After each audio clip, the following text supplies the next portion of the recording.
واهتدى بهديه واقتفى آثاره بإحسان إلى يوم الدين.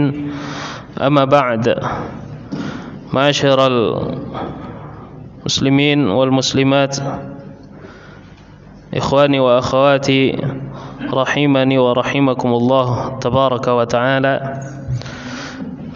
Pada hari Sabtu malam Ahad yang berbahagia ini, Allah tabaraka wa ta'ala kumpulkan kita di Masjid Ammar ibnu Yasir radhiyallahu ta'ala an wa ahlihi jami'a. Semoga Allah tabaraka wa ta'ala berikan kepada kita hidayah untuk selalu berada di dalam ketaatan kepadanya.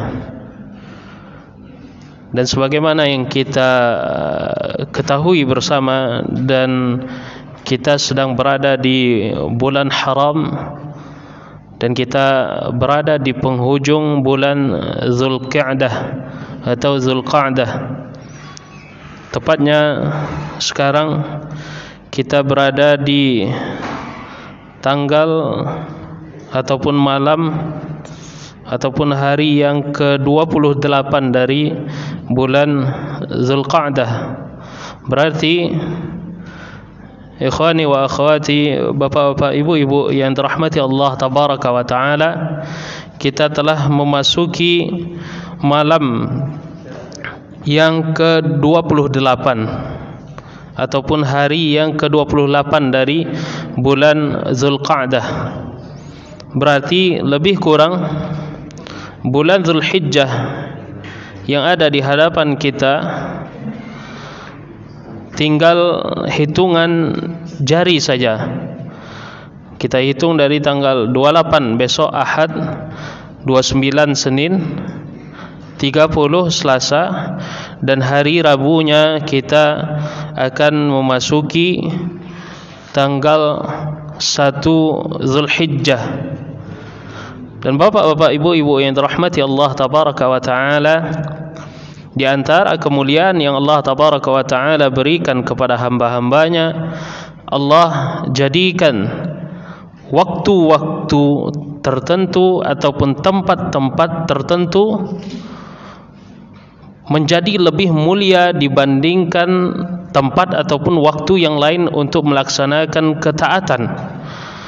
Maka kebanyakan dari hamba-hamba Allah tabaraka wa ta'ala al-mu'minin, mereka berlomba-lomba, mereka berkreasi untuk mengamalkan amalan saleh sebanyak-banyaknya. Tujuannya apa? Untuk mendekatkan diri kepada Allah tabaraka wa ta'ala. Dan orang yang berbahagia adalah orang yang mengambil kesempatan untuk melaksanakan ketaatan di musim-musim yang mulia ini.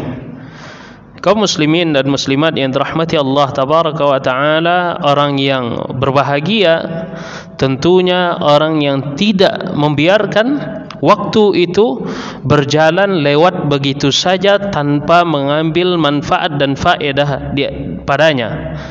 Dan hari Rabu besok insya-Allah kita akan masuk ke dalam fase ataupun dimensi yang paling mulia.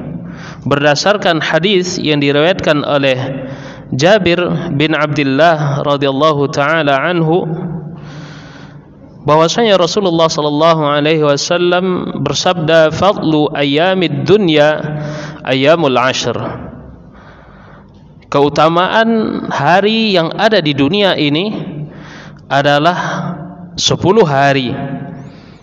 Ya, 10 hari atau hari yang ke-10 ataupun mulai dari rentetan tanggal 1 Zulhijjah sampai tanggal 10 ditambah ya 11, 12, 13. Itu adalah hari yang paling utama. Ditanyakan kepada Rasulullah sallallahu alaihi wasallam, "Wala mithlahunna fi sabilillah?" Akankah bandingan amalan yang dilakukan pada hari tersebut, akankah semisal dengan jihad di jalan Allah? Kemudian Rasulullah sallallahu alaihi wasallam jawab, wala mithlahunna fi sabilillah. Amalan yang dilakukan pada saat itu tidak sebanding pahalanya dengan jihad di jalan Allah. Berarti amalan saleh yang dilakukan di 10 hari pertama bulan Dzulhijjah tidak sebanding dengan jihad di jalan Allah. Maksudnya pahala amalan saleh di 10 hari pertama lebih besar pahalanya dibandingkan jihad. Illa rajulun afara wajhahu biturab, kecuali seorang yang keluar ke medan jihad dan wajahnya tertimbun oleh debu yang ada dikarenakan ia meninggal dalam keadaan syahid. Kaum muslimin yang dirahmati Allah tabaraka wa taala, dan telah datang dari Abdullah bin Abbas radhiyallahu taala anhuma, beliau berkata Rasulullah sallallahu alaihi wasallam bersabda, "Ma min ayyamin", tidak ada satu pun hari, al-amalu salihu fiha ahabbu ila Allah min hadhihi al-ayyam, tidak ada satu pun hari amalan saleh yang dilakukan padanya lebih dicintai oleh Allah tabaraka wa taala dibandingkan hadhil ayyam, hari-hari ini. Maksud beliau sallallahu alaihi wasallam ayyam al-ashr, 10 hari pertama di bulan Dzulhijjah. Qalu ya Rasulullah walal jihadu fi sabilillah. Para sahabat ridwanullahi taala alaihim menanyakan kepada Rasul, bahkan bandingannya dengan jihad di jalan Allah akankah sebanding? Kemudian Rasulullah jawab, walal jihadu fi sabilillah. Amalan saleh yang dilakukan di bulan Dzulhijjah di hari-hari yang pertama itu melebihi kandungan pahalanya lebih dibandingkan jihad di jalan Allah. Illa rajulun kharaja bi nafsihi wa malihi thumma lam yarji' min dzalika bi syai', kecuali seseorang laki-laki yang keluar ke medan jihad dengan jiwa dan hartanya, kemudian tidaklah pulang harta ataupun nyawa. Hadis riwayat Al-Imam Al-Bukhari. Dan juga hadis lain dari Abdullah bin Umar radhiyallahu anhuma, beliau berkata, kuntu inda Rasulillah sallallahu alaihi wasallam, di suatu saat aku membersamai Rasulullah sallallahu alaihi wasallam. Kemudian fadzakartu lahu al-a'mal, aku sebutkan kepada beliau sallallahu alaihi wasallam amalan-amalan.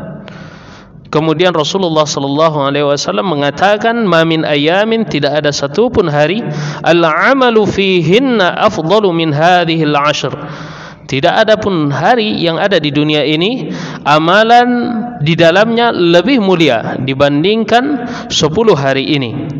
Para sahabat lagi bertanya kepada Rasul, bahkan pahala jihad tidak sebanding dengan amalan yang dilakukan pada waktu itu. Kemudian Rasulullah sallallahu alaihi wasallam jawab, walal jihad, bahkan pahala jihad masih belum mampu untuk menandingi amalan saleh di 10 hari pertama ini. Illa an yakhruja rajulun bi nafsihi wa malihi fi sabilillah, kecuali seseorang hamba keluar ke medan jihad dengan jiwa dan hartanya, thumma takunu mahajjata nafsihi fi, kemudian ternyata keluarnya ke medan jihad itu adalah ya akhir dari kehidupannya, maka itu baru lebih dibandingkan 10 hari pertama ini. Kaum muslimin wal muslimat yang dirahmati Allah tabaraka wa taala, maka tampaklah jelas Allah tabaraka wa taala memuliakan waktu-waktu tertentu. Dan jikalau kita teliti lagi perkataan para salafus salih, mereka diriwayatkan oleh Abu Samanin An-Nahdi rahimahullahu taala, beliau berkata, kanu atau as-salafus salih, para ulama salaf, yu'azzibuna 13, mereka mengagungkan 3 waktu yang 10. Maksudnya ada 10 hari yang berada pada 3 waktu. Lantas para as-salafus salih, generasi terdahulu, mengagungkan 10 hari yang berada pada 3 waktu itu. Apa saja? al-ashrul akhir min Ramadan, 10 malam terakhir di bulan Ramadan.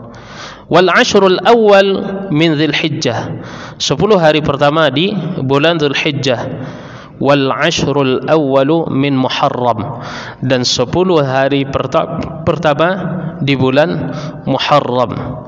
Ikhwani wa akhwati rahimani wa rahimakumullah, telah jelaslah bagaimana mereka mengagungkan 10 malam terakhir di bulan Ramadan.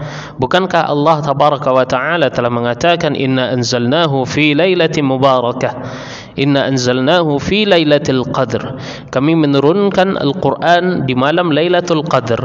Dan malam Lailatul Qadr berada di 10 hari terakhir atau 10 malam terakhir bulan Ramadan.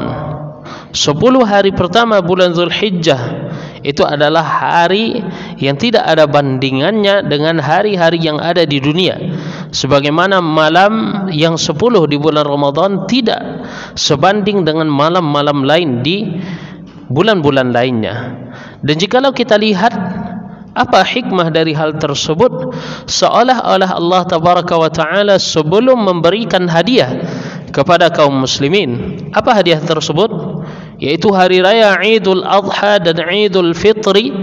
Allah ingin menjadikan muqaddimah, menjadikan pendahulu dari kebahagiaan, kesenangan kaum muslimin dengan waktu-waktu yang agung. 10 malam terakhir, setelah itu Allah berikan hadiah hari raya Idul Fitri. 10 hari pertama di bulan Dzulhijjah, di siang harinya adalah amalan yang sangat terbuka bagi kita untuk mengamalkan amalan saleh, apa saja bentuknya. Apapun bentuk amalan kebajikan yang dilakukan di 10 hari pertama bulan Dzulhijjah, itu adalah semuanya kebaikan. Dan bagaimana setelah itu Allah tabaraka wa ta'ala berikan hadiah kepada kaum muslimin berupa Idul Adha. Begitu juga dengan 10 hari pertama di bulan Muharram yang diagungkan oleh as-salafus salih, karena mereka tahu bahwasanya bulan Muharram ya di antara bulan yang Allah tabaraka wa ta'ala muliakan.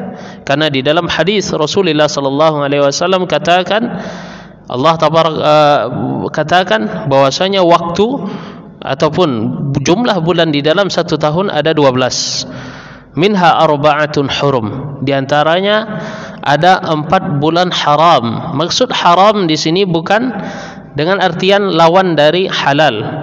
Haram maksudnya di sini adalah mulia. Sebagaimana kita berkunjung ke Al-Masjid Al-Haram, masjid yang mulia. Dan ini di dalam pembahasan nahwu masuk ke dalam kategori an-na'tu wal man'ut, atau sifat mensifati. Ya. Maka Rasul katakan salasatun mutawaliyat, 3 bulan berturut-turut. Apa saja? Zulqa'dah, Zulhijjah dan Muharram. Dan Rajab, madharrul ladzi baina Jumada wa Sya'ban, dan juga bulan Rajab yang berada di antara Jumada al-ukhra dan juga al-akhirah dan juga Sya'ban. Ya, kaum muslimin yang dirahmati Allah tabaraka wa taala, inilah ya keutamaan yang kita akan berada padanya insyaallah beberapa hari lagi. Mulai dari malam Rabu itu sudah dihitung apapun amalan saleh yang dilakukan padanya lebih nilainya dibandingkan dengan jihad di jalan Allah tabaraka wa taala, kecuali seorang yang keluar dengan harta dan jiwa ke medan perang kemudian tidak meninggalkan harta dan juga tidak membawa nyawa. Kaum muslimin yang dirahmati Allah tabaraka wa taala, lanjut kita kepada pembahasan, dan pembahasan ini juga terdapat di dalam kitab Bulughul Maram, dan di hadapan kita ada kitab Subulus Salam, ya, karangan dari Al-Imam As-San'ani. Dan Bulughul Maram ini adalah karya dari Ibnu Hajar Al-Asqalani Asy-Syafi'i rahimahumallahu taala. Dan juga babul adahi ataupun bab yang berkaitan dengan udhiyah ataupun hari raya Idul Adha itu masuk ke dalam kitabul at'imah. Ya, di dalam Bulughul Maram, ya, beliau Ibnu Hajar Al-Asqalani yang menetapkan ada suatu kitab yang dinamakan dengan Kitabul At'imah.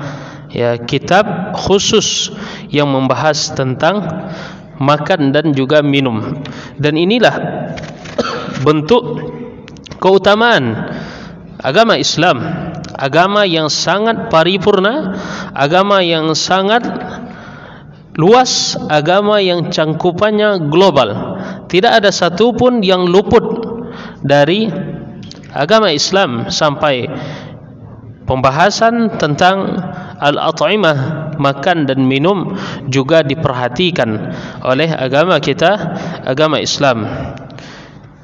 Ikhwani wa akhwati rahimakumullahu ta'ala, ya, kita pada malam hari ini akan setelah membahas ataupun muqaddimah di awal tadi, ya, memberikan 3 riwayat dari Jabir bin Abdullah, kemudian Abdullah bin Abbas dan juga Abdullah bin Umar radhiyallahu anhum jami'a.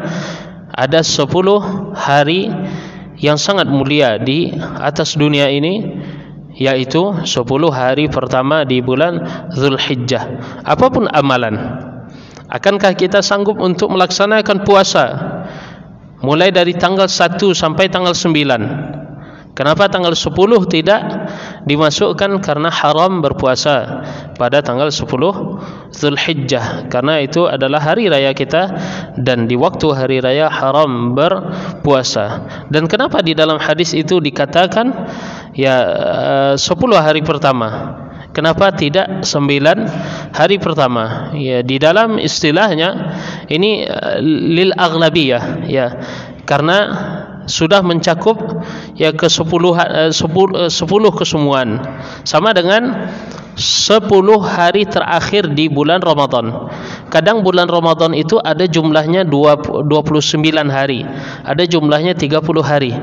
Kenapa sampai tanggal 29 juga disebut dengan 10 hari 10 malam terakhir? Sama juga dengan itu, 10 hari pertama di bulan Zulhijjah sama dengan 10 malam terakhir di bulan Ramadan. Karena kita akan menemui di bulan Ramadan ternyata bilangan bulan ada yang hanya sampai 29. Ya, maka dari tanggal 1 sampai tanggal 9 apapun amalan, akankah kita tilawatul Quran, maka lebih dilipat gandakan, karena terkumpul padanya ini adalah hari yang mulia, kemudian berada di bulan mulia, yaitu bulan haram, ya, bulan yang Allah tabaraka wa ta'ala muliakan. Maka amalan apapun, jikalau seorang condong dengan Al-Quran yang ia lantunkan, yang ia bacakan, dan dengan itu dia bertaqarrub kepada Allah, maka itu adalah jalan baginya untuk mendapatkan pahala yang lebih dibandingkan jihad.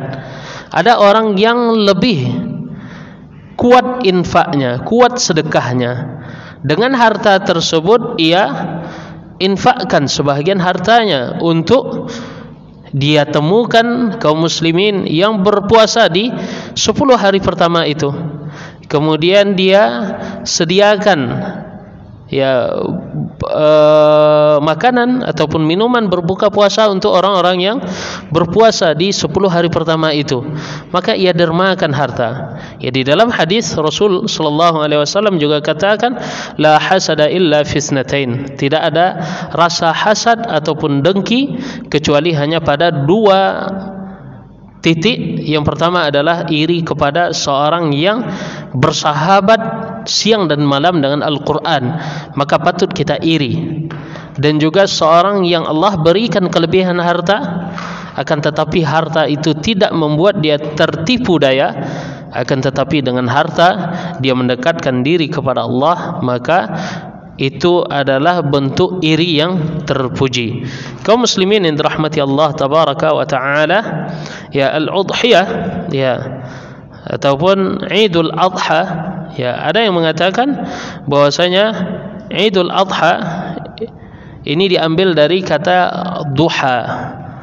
Ada di kata duha karena kita menyembelih di waktu duha, dinamakan dengan al-adha. Dan juga ada yang mengatakan di dalam kitab Lisanul Arab karya Ibnu Manzur, beliau mengatakan Idul Adha ini terambil dari kata dhaha yudhi, yang artinya adalah berkorban. Ya dhaha bisyati, ya berkorban atau menyembelih seekor domba. Zabahaha duha yauman nahr, ya menyembelihnya di waktu duha pada hari Idul Adha. Ya ini asal, ya asal dari Idul Adha. Kenapa dinamakan dengan Idul Adha?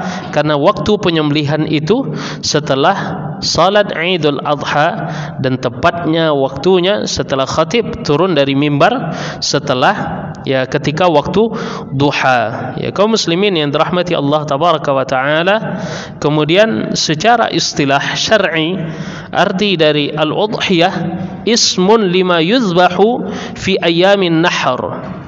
Ya, sebuah istilah ataupun sebuah nama pada sesuatu yang disembelih di hari nahar, biniyati taqarrubi ila Allah, ya pada hari nahar. Kapan itu? Tanggal 10, 11, 12. Tetapi di dalam mazhab Syafi'i ditambah 13 waktunya, karena ayyamut tasyrik dalam mazhab Syafi'i menyelisihi mazhab yang lain, ya bahwasanya tanggal 11, 12, 13 ini adalah waktu untuk menyembelih, mulai dari tanggal 10, 11, 12, 13. Sedangkan mazhab yang lain hanya membatasi tanggal 10, 11, 12 dan 12. Dan yang lebih kuat adalah mazhab Syafi'i dari tanggal 11, 12, 13. Dan juga ada yang berselisih paham, akankah menyembelih itu harus di siang hari, atau kalau sudah maghrib setelah isya sampai subuh itu tidak boleh. Memang ada beberapa pendapat, ada yang mengatakan waktunya hanya di waktu siang, waktunya sampai asar, waktunya sampai maghrib, malam tidak boleh. Dan di dalam ya pendapat-pendapat yang luas tersebut ternyata ada kemudahan, tidak mesti harus pagi, tidak siang, sore, malam pun jadi. Akan tetapi ini khilaful urf. Ya al-urfu ataupun adat kebiasaan, ya seolah-olah memotong kalau sudah setelah maghrib sampai subuh itu agak ganjil. Ya maka jikalau urf kita mengatakan itu adalah sesuatu yang agak ganjil, ya maka ya di waktu-waktu biasa saja, di waktu-waktu biasa orang memotong hewan, maka itulah waktu yang dipakai. Tetapi jikalau ada yang ingin jam 3 pagi dia menyembelih, setelah itu dia menyembelih jam 5 pagi sudah masak menjadi gulai, dia ingin orang tidak tahu bahwasanya dia berkurban, di waktu itu ia siasati. Kemudian di pintu-pintu, di daun-daun pintu kaum muslimin, di daun-daun pintu rumah kaum muslimin, ia letakkan lauk berupa gulai kambing di rumah-rumah mereka supaya tidak ketahuan. Akankah boleh seperti itu dia lakukan? Boleh, tidak mengapa. Ya kaum muslimin yang dirahmati Allah tabaraka wa taala, maka nama ataupun arti dari al-udhiyah ataupun kurban itu adalah ya nama pada sembelihan yang disembelih di hari nahar, yaitu tanggal 10, 11, 12, 13 Zulhijjah, dengan niat mendekatkan diri kepada Allah tabaraka wa taala. Ya kaum muslimin yang dirahmati Allah tabaraka wa taala, dan juga Abdurrahman Al-Maliki, ya beliau mengatakan ya di dalam kitab ya Ashraful Masalik, ya beliau katakan ya bahwasanya al-udhiyah ataupun kurban itu mayuzbahu yauman nahri litasadduqi biha 'alal fuqara wal masakin. Ya beliau Abdurrahman Al-Maliki mendefinisikan hewan kurban ataupun kurban yang dilakukan itu khusus disalurkan kepada orang-orang fakir dan juga orang-orang miskin. Akan tetapi lebih luas daripada itu, kepada orang kaya pun kita berikan daging kurban yang kita sembelih itu tidak mengapa, supaya saja hal itu bisa memotivasi si kaya yang memiliki kelapangan akan tetapi tidak berkorban, ya, agar memotivasi dia mau untuk berkorban. Ya, kaum muslimin yang dirahmati Allah tabaraka wa taala, adapun ya masyru'iyatul udhiyah wa fadluha, ya dalil pensyariatan Idul Adha ini sangat banyak dan keutamaannya juga sangat banyak. Di antaranya adalah surat Al-Kautsar, ya, fasalli li rabbika wanhar, salatlah untuk Allah tabaraka wa taala, dan juga wanhar, dan sembelihlah, ya, dan sembelihlah dan berkorbanlah. Di dalam surat Al-An'am ataupun doa iftitah yang sering kita baca, inna salati wa nusuki, nusuki maksudnya adalah korban, ya, korban. Inna salati, sungguhnya salatku, wa nusuki, korban, wa mahyaya wa mamati, kehidupan dan kematian, lillahi rabbil alamin, adalah untuk Allah tabaraka wa taala. Kaum muslimin yang dirahmati Allah tabaraka wa taala, dari hadis yang diriwayatkan oleh Anas ibnu Malik radhiyallahu anhu, ya, beliau berkata, ya, beliau langsung melihat, saksi hidup, sehingga beliau melihat perbuatan Rasul. Ya, di dalam hadis ini beliau meriwayatkan hadis berdasarkan fi'lu Rasulillah. Jadi hadis itu ada beberapa macam perkataan Rasul, kemudian perbuatan Rasul ataupun ketetapan Rasul. Ada yang bersifat dimix, ya, digabungkan antara perkataan dan juga perbuatan. Contohnya apa? Sallu kama ra'aitumuni usalli, salatlah sebagaimana aku salat. Ini perkataan dan maknanya adalah perbuatan. Contohlah salat seperti salatku. Ya, dari hadis Anas beliau mengatakan dhahan Nabi sallallahu alaihi wasallam, Rasul, ya, berkorban bikabsyaini, dengan 2 ekor, ya, kabsh, dengan 2 ekor kibas, dengan 2 ekor kambing, amlahaini, yang berwarna, ya, amlahaini ini berselisih pendapat juga para ulama. Ada yang mengatakan amlahaini putih lebih dominan dibandingkan hitam. Jadi amlahaini yang berwarna putih dan ada bintik-bintik hitam. Ini sunnahnya. Tetapi kalau dapat yang putih kemudian bercampur hitam tetapi kurus, kemudian kita dapatkan warnanya coklat tetapi gemuk, mana yang kita pilih? Tentu yang kita pilih ma'anfa'u lil muslimin, yang lebih bermanfaat untuk kaum muslimin. Apalagi jikalau, ya, binatang tersebut gemuk dan murah, itu lebih kita cari. Ya, gemuk ukuran 50 kilo, harga 2 juta. Gemuk ukuran 50 kilo, harga 3 juta. Ya, maka lebih kita pilih yang harga 2 juta. Ya, karena ini masuk dalam, ya, konsep, ya, al-iqtisad. Ya, kita sederhana. Biarlah dapat yang berat asal murah. Ya, bukan biarlah dapat yang berat tetapi mahal.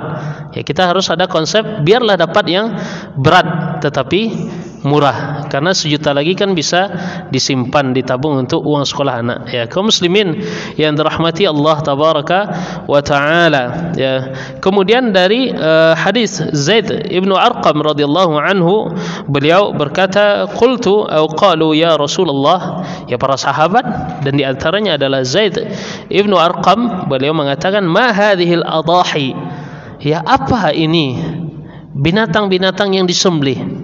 Kemudian Rasulullah sallallahu alaihi wasallam jawab, sunnatu abikum Ibrahim. Ini adalah sunnah, ini adalah syariah nenek moyang kita Nabi Ibrahim alaihi salatu wassalam. Qalu ma lana fiha, ya, kemudian mereka tanyakan lagi, apa yang keuntungan yang kami dapatkan dari kurban tersebut? Bikulli sya'ratin hasanah, setiap helaian rambut yang ada pada binatang itu 1 kebaikan.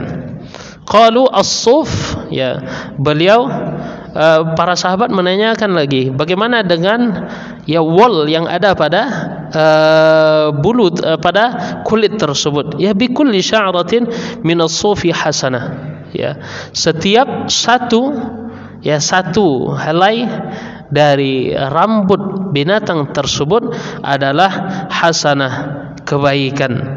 Ya, dikeluarkan oleh Imam Ahmad dan Imam Hakim, akan tetapi didhaifkan oleh Al-Syekh Al-Albani di dalam As-Silsilah Ad-Dhaifah. Ya, kaum muslimin yang dirahmati Allah tabaraka wa taala, kemudian Rasulullah sallallahu alaihi wasallam dalam hadis yang diriwayatkan oleh Jabir bin Abdullah, beliau membersamai Rasul salat Idul Adha. Kemudian setelah selesai salat, maka Rasulullah sallallahu alaihi wasallam membawa kabsh, ya, didatangkan kepada beliau seekor kambing, ya. Kemudian beliau membaca bismillah, Allahu akbar, Allahumma hadha anni. Beliau baca bismillah, dengan nama Allah aku menyembelih, berkurban. Allahu akbar, Allah maha besar. Allahumma hadha anni, ya Allah, binatang kurban ini untuk diriku, wa an man lam yudhhi min ummati, dan ini aku peruntukkan untuk siapa saja yang tidak ikut serta berkorban dari umatku. Lihat di sini bapak-bapak, ibu-ibu, kaum muslimin dan muslimat yang dirahmati Allah, bentuk kecintaan Rasul dan kepedulian beliau kepada umat. Ini sembelihan kurban untuk diriku dan aku wakilkan kepada umatku yang tidak berkorban. Akan tetapi di dalam hadis lain ataupun kelengkapan dari hadis ini, seingat saya beliau mengatakan ini kurban yang aku peruntukkan untuk dirikan dan untuk diriku dan untuk umatku, dengan syarat siapa saja yang bersaksi bahwasanya aku utusan Allah dan tidak mempersekutukan Allah dengan sesuatu apapun. Berarti bagaimana? Korban yang dilaksanakan oleh Rasul adalah untuk umat yang tidak pernah melakukan perbuatan syirik. Berarti bagaimana dengan umat yang melakukan perbuatan syirik? Maka tidak terwakili hadis ini untuk dirinya, karena dia telah melakukan kesyirikan. Maka orang yang melakukan kesyirikan tidak mendapatkan kemuliaan kurban yang dilakukan oleh Rasul sallallahu alaihi wasallam. Bapak-bapak, ibu-ibu yang dirahmati Allah tabaraka wa taala, dan juga di dalam hadis yang diriwayatkan oleh ibunda Aisyah radhiyallahu taala anha, ya, bahwasanya Rasulullah sallallahu alaihi wasallam bersabda, "Ma'amila adamiyun min amalin yauman nahr." Tidaklah ada satupun amalan yang dilakukan oleh seorang hamba di hari Idul Adha ahabbu ilallahi azza wa jalla min ihraqihi daman. Tidak ada amalan yang lebih mulia dibandingkan menumpahkan darah.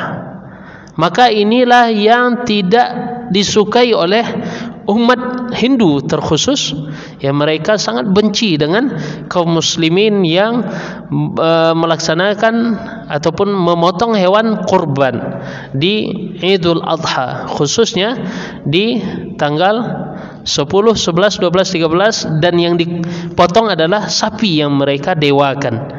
Ya, dan di dalam hadis yang diriwayatkan oleh Ibunda Aisyah, tidak ada satupun, ya, amalan yang lebih mulia di waktu itu dibandingkan dengan ihraqihi daman, dia mengalirkan darah. Wa innaha la ta'ti yaumal qiyamati biquruniha wa azlafiha, dan sungguhnya dia akan datang kelak di hari kiamat. Apa yang ia korbankan itu akan menjadi saksi di hari kiamat bagi dirinya. Dia akan datang dengan tanduknya, dengan kukunya di hari kiamat. Wa inna ad-dama la yaqa'u min Allah azza wa jalla bimakanin qabla an yaqa'a bil ardi fatibu biha nafsa. Dan darah yang ia tumpahkan sebelum jatuh darah itu ke atas permukaan bumi, belum lagi darah itu ia alirkan, belum lagi sembelihan itu ia sembelih, ternyata darah itu sudah ada di sisi Allah tabaraka wa taala. Sebagai apa? Sebagai kebaikan untuk jiwanya kelak di hari qiyamah.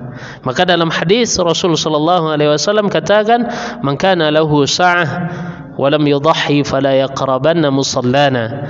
Yang ada kelapangan akan tetapi tidak berkorban, maka janganlah ia mendekati musalla ini. Dan seperti yang saya katakan, biarlah biarlah ukurannya ataupun beratnya itu sangat berat, tetapi harganya murah. Dibandingkan beratnya memang berat, akan tetapi harganya mahal. Apalagi di musim COVID-19 ini, ya itu masuk dalam kategori ya ada keringanan. Dan di dalam hadis juga dikatakan, ya kalau tidak dapat kambing maka beralihlah kepada al-jaza'u minadh-dha'ni. Apa itu al-jaza'u minadh-dha'ni? Ya kalau kambing macam ada kambing Jawa Randu, ada kambing kacang, ada kambing bur, itu pedaging ya. Kemudian alternatifnya apa? Ad-dha'n. Apa itu ad-dha'n? Domba. Kenapa? Kalau dari segi umur, ya kita beralih ke segi umur. Kalau onta umur 5 tahun. Kalau sapi umur 2 tahun. Kalau kambing ya umur 1 tahun.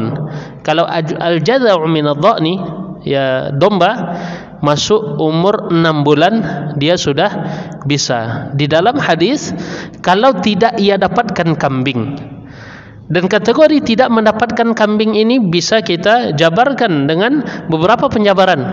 Akankah ia tidak dapatkan kambing karena memang kambing itu langka? Seperti di Saudi Arabia, kambing itu langka, sulit untuk mendapatkannya, maka domba yang dikorbankan. Ya bagi ikhwan yang telah melaksanakan haji, ya akankah domba yang lebih banyak dipotong atau kambing? Ya kalau di tempat kita kambing banyak, tetapi harganya meloncat di hari Idul Adha. Kemudian ada orang yang beternak domba, dombanya tidak laku, dijual murah. Ya bisa karena tidak mampu berkorban kambing karena saking mahalnya, dan harga 60% lebih hemat daripada harga kambing itu, dia bisa berkorban domba. Maka ini juga masuk kategori dia tidak mendapatkan kelapangan untuk berkorban kambing, maka alternatifnya adalah domba. Ya wallahu taala a'lam. Maka umur onta 5, umur sapi 2, umur kambing 1 dengan jenisnya, umur domba 6 ashur, 6 bulan. Maka tidak harus kita paksakan kepada peserta harus kambing dengan harga 2-3. Bisa saja domba, mungkin dapat harga 1,7. Dan juga tidak mesti harus domba, harus binatang kurban yang jantan. Walaupun di dalam, ketika saya lewat di dinas peternakan sebelah kanan kita, kalau saya di rumah sebelah kiri berada, ada undang-undang. Ya kalau memotong yang betina itu akan dikasuskan. Tetapi setelah kita baca pasal itu, ternyata ada penjabarannya. Jikalau dipotong karena alasan ibadah untuk berkorban, maka itu tidak melanggar undang-undang Republik Indonesia yang ada. Ya bisa dirujuk kembali. Dan syaratnya tidak mesti harus jantan, betina pun tidak ada masalah. Dan yang lucunya di Indonesia seperti itu, kalau jantan belinya per ekor, tidak ditimbang berat. Kalau betina bisa ditimbang berat, dan beratnya ya bisa beratnya berat, akan tetapi harganya murah. Kalaupun bandingan daging, mungkin kalau yang jantan itu bisa lebih banyak dagingnya. Kenapa? Karena dia tidak ada menstruasi. Ya, karena dia tidak ada hamil. Ya, maka rongga perut yang ada pada betina itu bisa menyebabkan level beratnya itu bertambah. Ketika dipotong ketemunya tidak sebanding dengan berat. Berbeda dengan yang jantan, karena dia tidak ada menopause, tidak ada menstruasi, ya tidak ada hamil, ya maka lebih padat, ya, seperti ini. Wallahu taala a'lam. Kaum muslimin yang dirahmati Allah tabaraka wa taala, ya, hikmah dari syariat kurban ini, ya, di antaranya adalah, ya, yang pertama adalah kita membersamai orang yang berkesempatan untuk melaksanakan haji. Dan subhanallah, Allah tabaraka wa taala uji setiap kaum muslimin di seantero penjuru dunia. Tidak ada satu pun yang, ya, berkesempatan untuk melaksanakan haji kecuali, ya, orang-orang yang mukim, yang berdiam diri di Saudi Arabia, apapun jenis, dan ada juga peraturan-peraturan, akan tetapi secara umum, ya, pada tahun ini kita, ya, mahrum, ya, kita terhalang untuk mendapatkan, ya, kebaikan, ya, haji. Maka ketika tidak ada yang haji, ya, maka yang namanya al-udhiyah ataupun berkorban, walaupun tidak berhaji orang, walaupun tidak berwukuf kaum muslimin di padang Arafah, yang namanya syariat puasa di tanggal 9 Zulhijjah ataupun puasa Arafah, dan juga berkurban di tanggal 10, 11, 12, 13 tidak akan luntur, ya, maka tetap disyariatkan, ya, karena orang-orang yang berhaji mendekatkan diri kepada Allah tabaraka wa taala dengan menyembelih sesembelihan mereka yang dinamakan dengan al-hadiyu, ya. Kaum muslimin yang dirahmati Allah tabaraka wa taala, hikmah yang kedua adalah saling berbagi dengan kaum muslimin yang ada tanpa memandang siapa dia. Selagi dia kaum muslimin, maka fa amma bi ni'mati rabbika fahaddits. Adapun nikmat yang Allah tabaraka wa taala berikan kepada kita, maka ceritakanlah. Di antara cara menceritakannya adalah berkorban di bulan Zulhijjah dan membagikan kepada kaum muslimin, ya. Dan betapa banyak kaum muslimin, ya, keluarga-keluarga muslim yang tidak mampu untuk memakan daging kecuali hanya di bulan Zulhijjah, ya.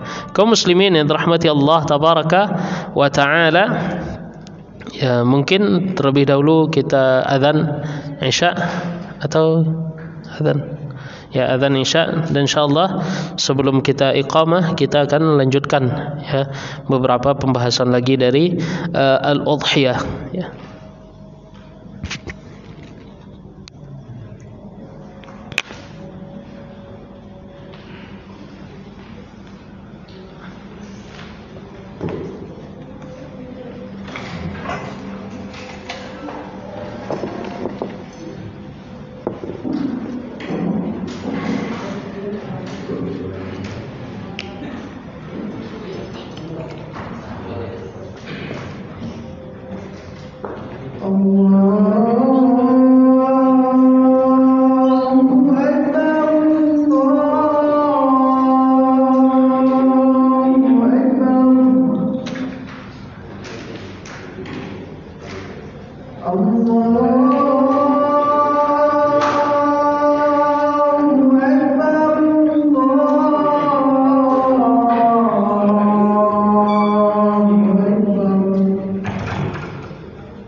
Alhamdulillahilladzi hadana lihadza wa ma kunna linahtadiya laula an hadana Allah.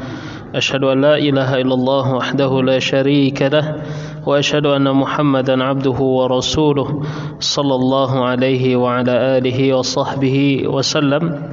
Amma ba'd. Kaum muslimin wal muslimat, ikhwani wa akhwati rahimani wa rahimakumullah taala. Kita lanjutkan bagaimana hukum berkurban. Akankah ia wajib ataupun dia sunnah muakkadah?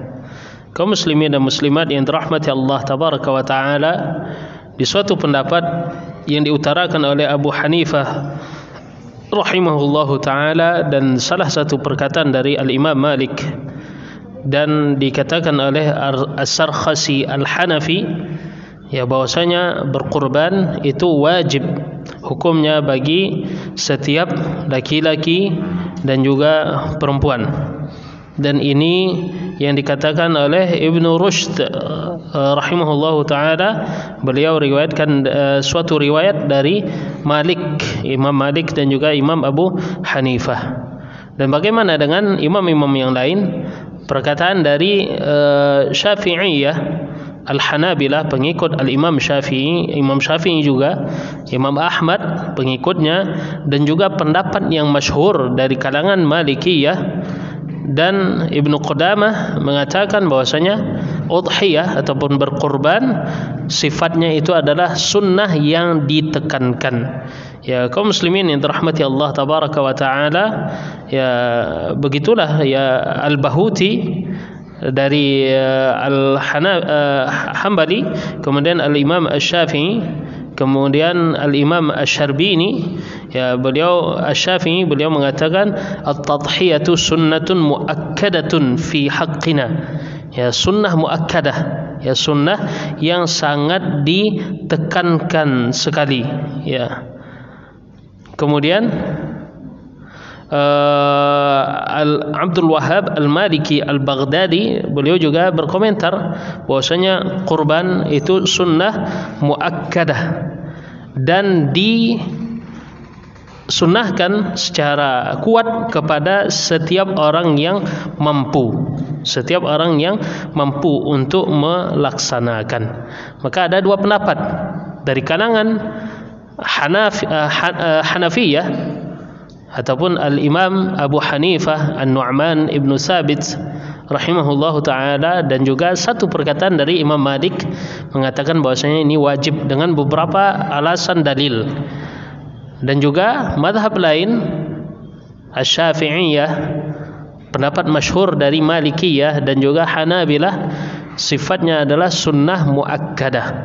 Dan jikalau kita rajihkan, ya mana yang lebih kuat, maka kita lebih condong kepada ya pendapat yang mengatakan ini sunnah muakkadah. Kenapa? Karena dalam suatu riwayat dikatakan bahwasanya Abu Bakar dan juga Umar radhiyallahu taala anhuma, dua khalifah dari Khulafaur Rasyidin yang menggantikan ya Nabi sallallahu alaihi wasallam dalam tampuk kepemimpinan untuk mengurus umat, yang menguasai khilafah pada saat itu, ya beliau berdua ya tidak melakukan kurban, ya tidak melakukan kurban. Dan alasan mereka apa? Supaya tidak ditampakkan bahwasanya ini wajib. Maka Rasulullah sallallahu alaihi wasallam di dalam hadis Al-Irbad Ibnu Sariyah mengatakan, "Alaikum bisunnati wa sunnatil khulafa'ir rasyidin al-mahdiyyin min ba'di." Dan Abu Bakar, Umar tidak berkorban takut jikalau ini dianggap sebagai sesuatu yang diwajibkan. Ya, maka sungguh sangat cerdas para sahabat ridwanullahi taala alaihim ya melakukan sebuah tindakan dengan hikmah. Bukan mereka ingin membuat sensasi baru bertentangan dengan Rasul, tidak. Akan tetapi menjelaskan kepada umat bahwasanya ini adalah ibadah yang sifatnya tidak wajib bagi setiap laki-laki ataupun perempuan.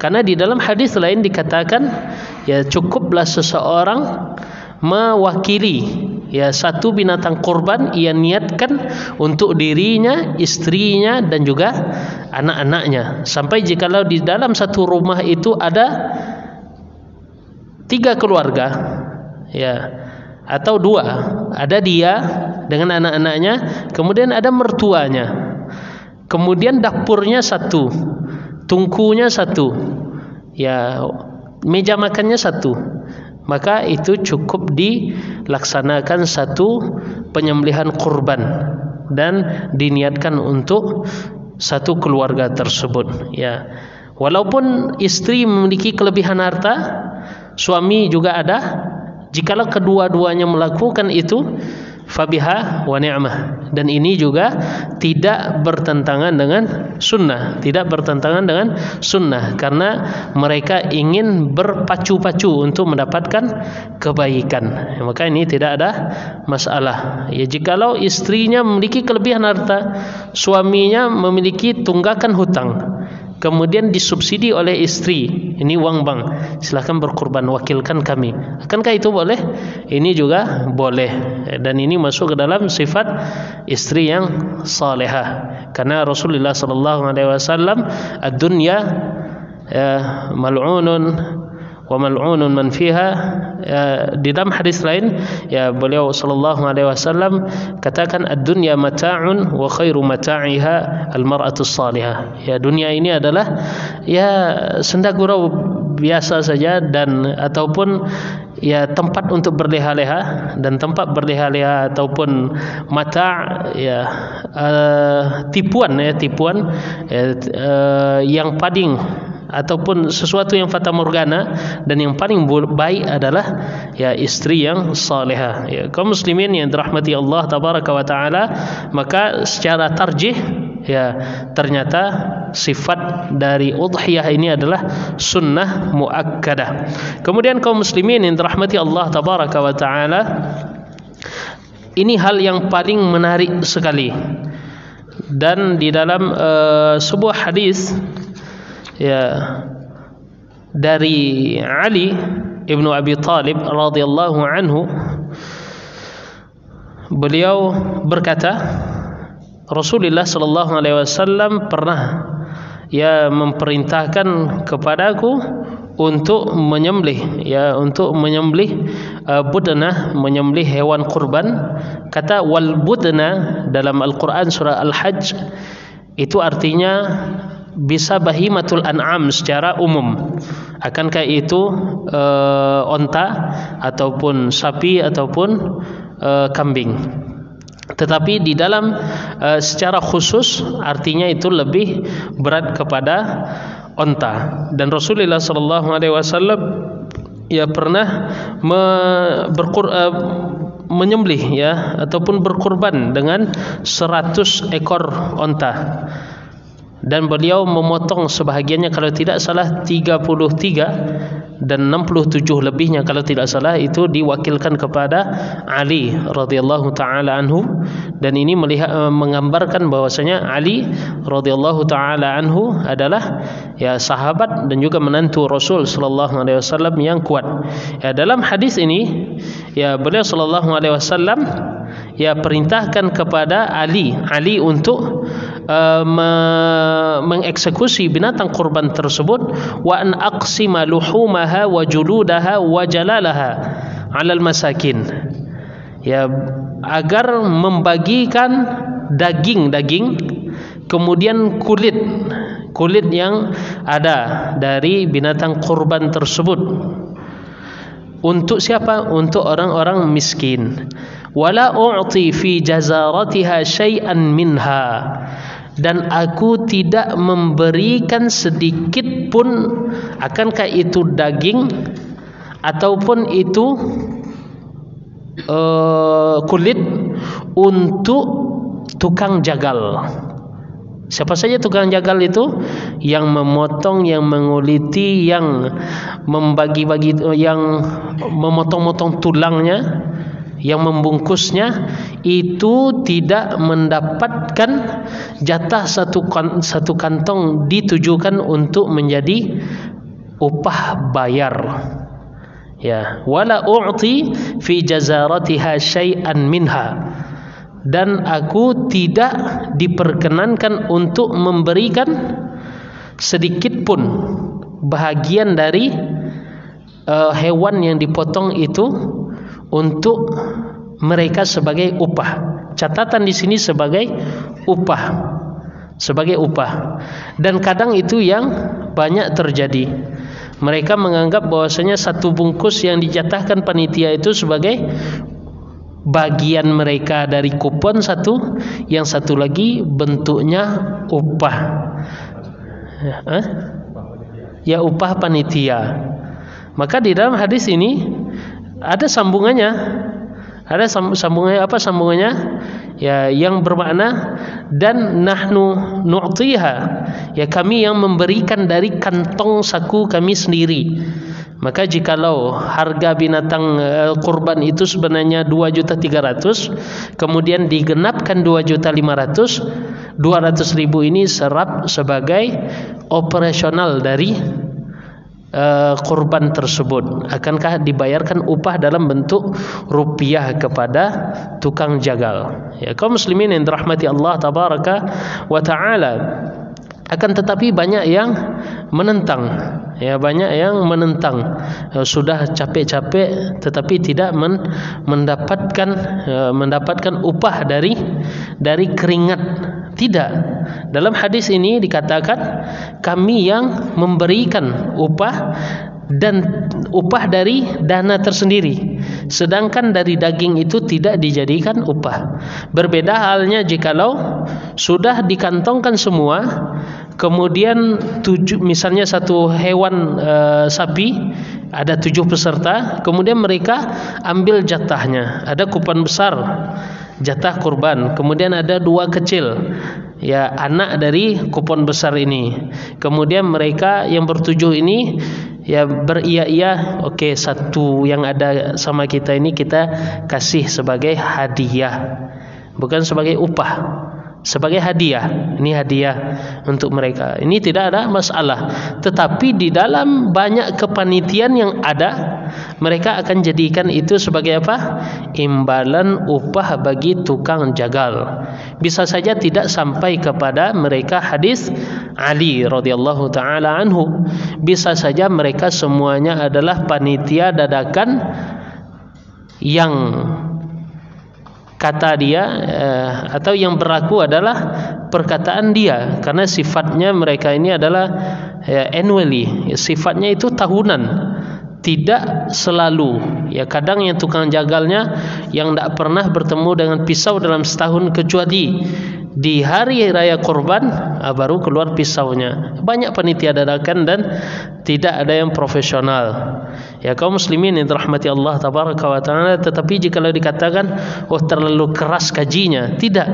Ini yang dikatakan oleh Ali. Ini yang dikatakan oleh Ali radhiyallahu taala anhu, dan itu disetujui oleh Rasul sallallahu alaihi wasallam.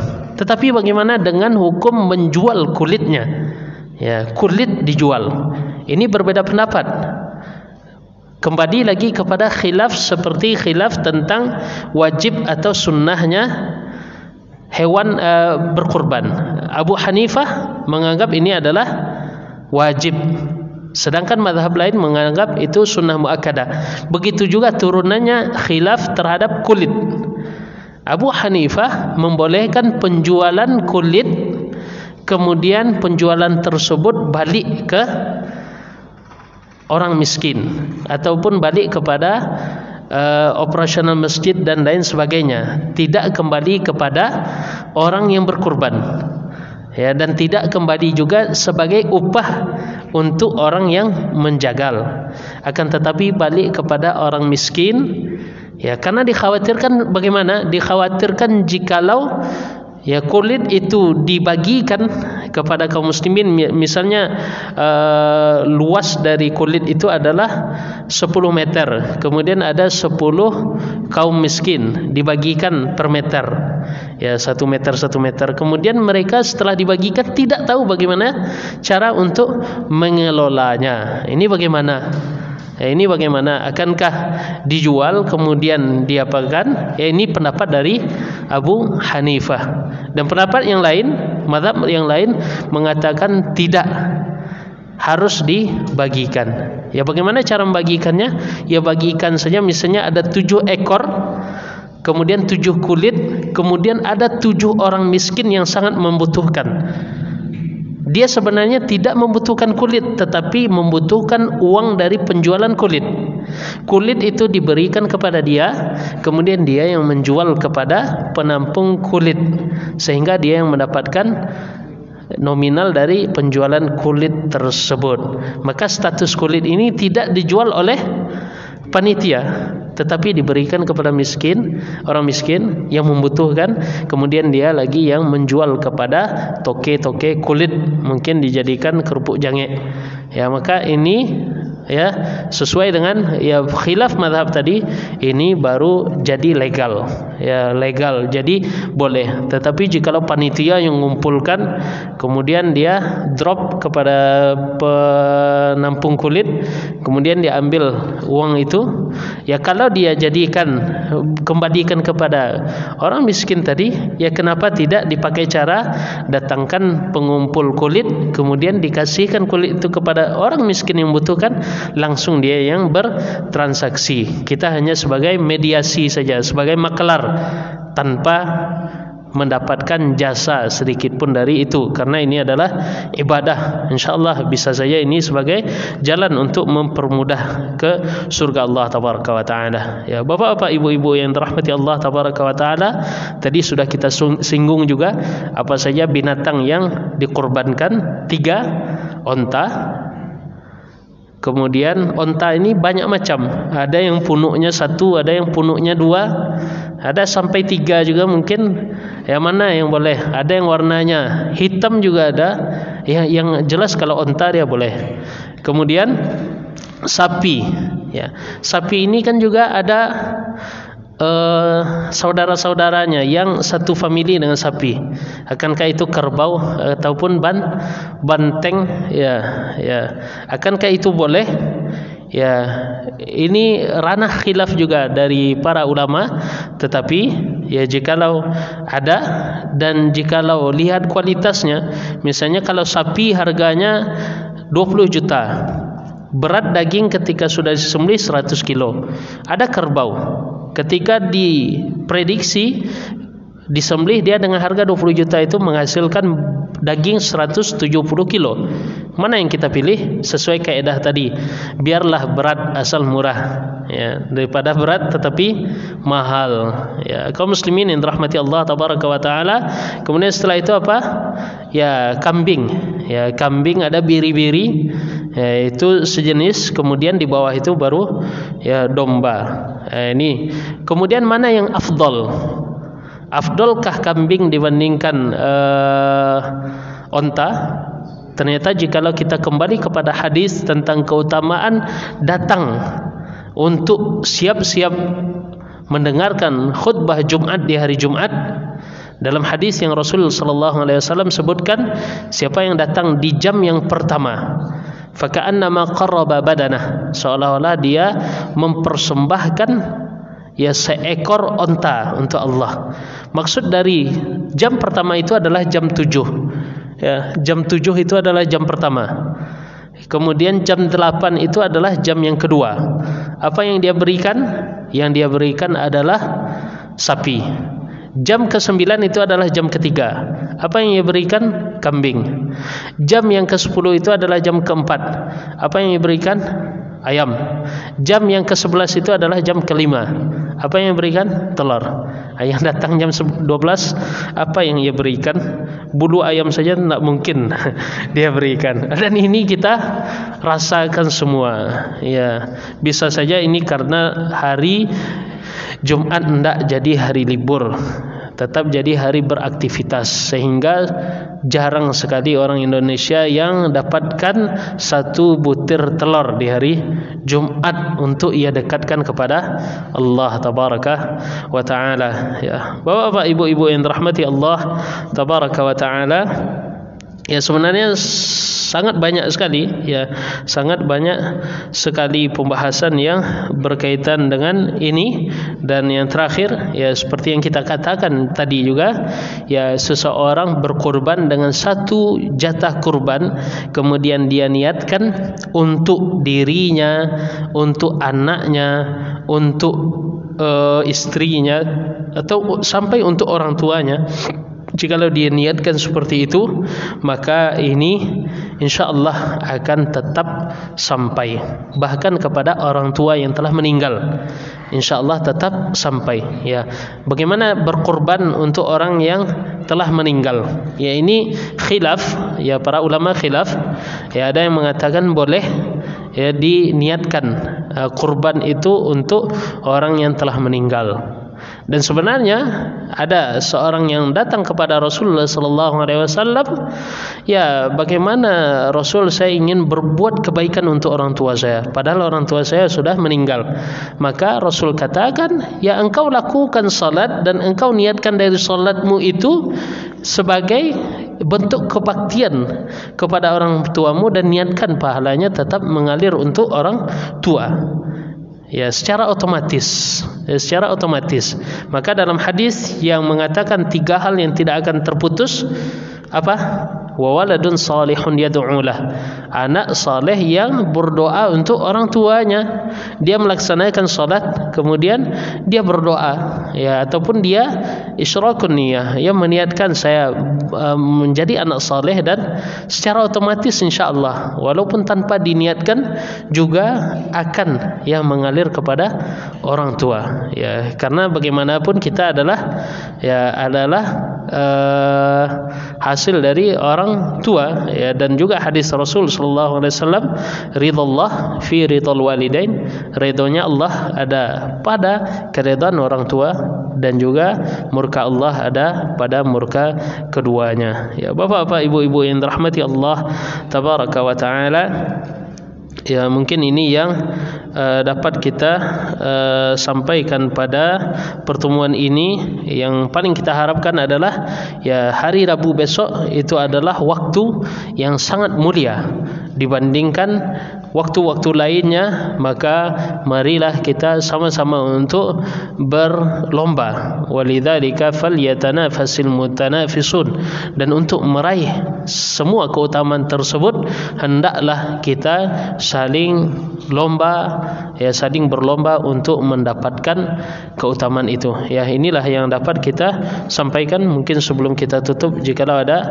pertanyaan dari bapak-bapak atau ibu-ibu, ya sebelum kita melaksanakan salat Isya, silakan untuk bertanya gitu. Ya, jikalau ada, tafadhal. Assalamualaikum. Ya. Kayak kulit atau tulang-tulang itu kadang dimasukkan dalam. Iya. Jadi kadang penelitian dulu, siapa mau ngambil lah. Ya, ini dalam bentuk mutlak dan tidak dijadikan itu sebagai standar upah gitu. Tidak dijadikan sebagai standar upah. Yang Iya. Ya, karena itu sudah dibebaskan sama panitia untuk mengambil, ya. Dan orang yang apapun tidak ya banyak yang tulang-tulang itu sifatnya percuma saja, tidak ditakar, dia sifatnya siapa yang mau ambil tulang silahkan gitu. Kalau sudah seperti ini kebiasaannya dan itu tidak dianggap sebagai upah, ini tidak ada masalah. Yang masalah itu kan banyak, dia mendapatkan satu kantong ini dan dia itu anggap sebagai upah. Kalau tidak dia bawa satu, dia akan protes panitia, mana jatah saya satu jatah bekerja.